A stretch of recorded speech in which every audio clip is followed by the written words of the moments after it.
বিমানবন্দরে নতুন এক ফাঁদ, ওইখানে চলছে ভিক্ষাবৃত্তি। এরা কখনো বাংলাদেশি টাকা নিতে চায় না, এরা চায় বিদেশি মুদ্রা। হ্যাঁ, বলছিলাম সেই সকল ভিক্ষুকদের নিয়ে যারা বিমানবন্দরে গিয়ে প্রকাশ্যে ভিক্ষা করছে। বাংলাদেশের নাগরিক বা বিদেশ থেকে আসা কোনো প্রবাসীর কাছে গিয়ে তারা বিদেশি মুদ্রায় অর্থ চাচ্ছে। ওইখানে যদি তাদেরকে বাংলাদেশি টাকায় 10 টাকা 20 টাকা দেওয়া হয়, তাহলে সেইগুলো তারা নিচ্ছে না। তারা বলছে আমাদেরকে ডলার দেন, দিরহাম দেন, বা যেই দেশে থাকেন ওই দেশের টাকাই দেন। এর কারণে হেনস্থার শিকার হচ্ছে শুধু বাঙালি নয়, যারা বিদেশ থেকে আসা প্রবাসী পর্যটক রয়েছে তারা নিজেরাও। এখন পর্যন্ত আইন শৃঙ্খলা বাহিনী বা প্রশাসনের দৃষ্টি কি এদিকে পড়েনি? তারা কিভাবে এয়ারপোর্টের মধ্যে ঢুকে মানুষের কাছে ভিক্ষা চাচ্ছে? যেখানে ভিক্ষুক ঢোকাই সম্পূর্ণ নিষেধ, সেখানে বিদেশি মুদ্রায় কিভাবে ভিক্ষা চায়? কিছুদিন আগে অভিযোগ উঠেছিল ওইখানে কিছু হিজড়ারা গিয়ে প্রবাসীদের কাছ থেকে টাকা চাইতো।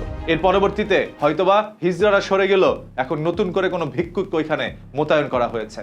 এবং আপনারা জানেন প্রত্যেকটি দুর্ঘটনার পিছনে লুকিয়ে থাকে ছোট্ট একটি ঘটনা। নিশ্চয়ই এই সকল ভিক্ষুকদের কাছ থেকে কোনো একজন নেতা তাদের কাছ থেকে টাকা নিচ্ছে, কোনো না কোনো পার্সেন্টেজ নিয়েই তাদেরকে এখানে ভিক্ষা করতে দেওয়া হয়েছে বলে দাবি করেছে অনেকে। এবং প্রশ্ন তুলেছে বাংলাদেশের আন্তর্জাতিক একটি বিমানবন্দরের মধ্যে কিভাবে ভিক্ষুকরা গিয়ে একজন প্রবাসীর কাছে ভিক্ষা চায়। আপনি একটু চিন্তা করে দেখেন, একজন প্রবাসী মানে বিদেশি মানুষ যখন বাংলাদেশের মধ্যে আসবে, সে একজন পর্যটক, সেই দেশের মধ্যে আসছে দেশটাকে ঘুরে দেখার জন্য। এসেই তার প্রথম ইমপ্রেশন হচ্ছে সে দেখলো তার সামনে দাঁড়িয়ে আছে একজন ভিক্ষুক, সে তার কাছে ভিক্ষা যাচ্ছে। তখনই তার মনটা খারাপ হয়ে যাবে এবং দেশ সম্পর্কে মোটামুটি একটা আইডিয়া তিনি পেয়ে যাবে। পরবর্তীতে যখন ওই এয়ারপোর্ট থেকে বের হওয়ার পর এয়ারপোর্টের পাশে যাবে, দেখবে বিশাল বড় একটি লাইন, যারা সবাই জ্যামে ঘন্টার পর ঘন্টা দাঁড়িয়ে আছে।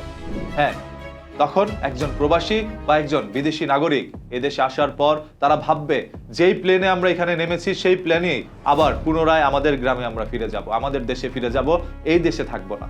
এই যে একজন বিদেশি নাগরিক দেশে আসার সাথে সাথে তার যে মনোভাব পরিবর্তন করে দিচ্ছে, কারা দিচ্ছে? মূলত এরাই তাদের কাছে ভিক্ষা চাচ্ছে। আবার জ্যামজটের কারণে সৃষ্টি হচ্ছে এই ধরনের মনোভাব। এতে করে ক্ষতিগ্রস্ত হচ্ছে বাংলাদেশের মান সম্মান, ইজ্জত সবকিছু। আসুন আমরা সময় থাকতে এদের বিরুদ্ধে রুখে দাঁড়াই।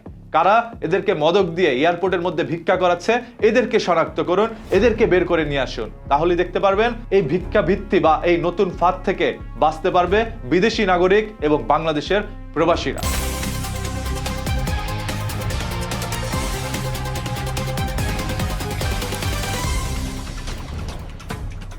বাংলাদেশের রেমিটেন্স যোদ্ধা যাদেরকে বলা হয়, সেই যোদ্ধাদের সাথে সব থেকে বেশি অনিয়ম হয় বাংলাদেশ এয়ারপোর্টের মধ্যে। তারা যখন দেশের মাটিতে পা রাখে, সাথে সাথে তাদের লাগেজগুলোকে ছুঁড়ে ফেলে দেওয়া হয়।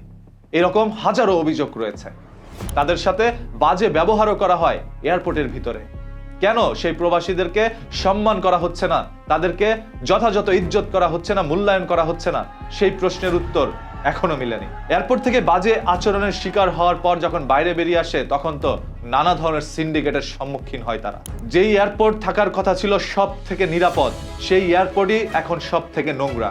যেরকম ময়লা আবর্জনা রাস্তায় পড়ে আছে, সেরকম ভাবে পুরোটাই অনিয়মে ভরপুর। যাদেরকে পাহারার জন্য রাখা হয়েছে তারা নিজেরাই ক্ষমতার অপব্যবহার করছে। আমরা শুধু এই সকল বিষয় উপস্থাপনা করতে পারবো এবং অভিযোগগুলো আপনাদের সামনে তুলে ধরতে পারবো, তাছাড়া আমাদের কিছু করার নেই। করার আছে এই দেশের প্রশাসনের। তাই প্রশাসনের কাছে অনুরোধ জানাবো এই সকল বিষয়গুলো একটু খুঁটিয়ে দেখবেন এবং এইগুলোর বিরুদ্ধে কোনো ব্যবস্থা নেবেন। এতে করে এই দেশের রাষ্ট্র এবং দেশের জন্য কোনো মঙ্গল বয়ে আনতে পারে।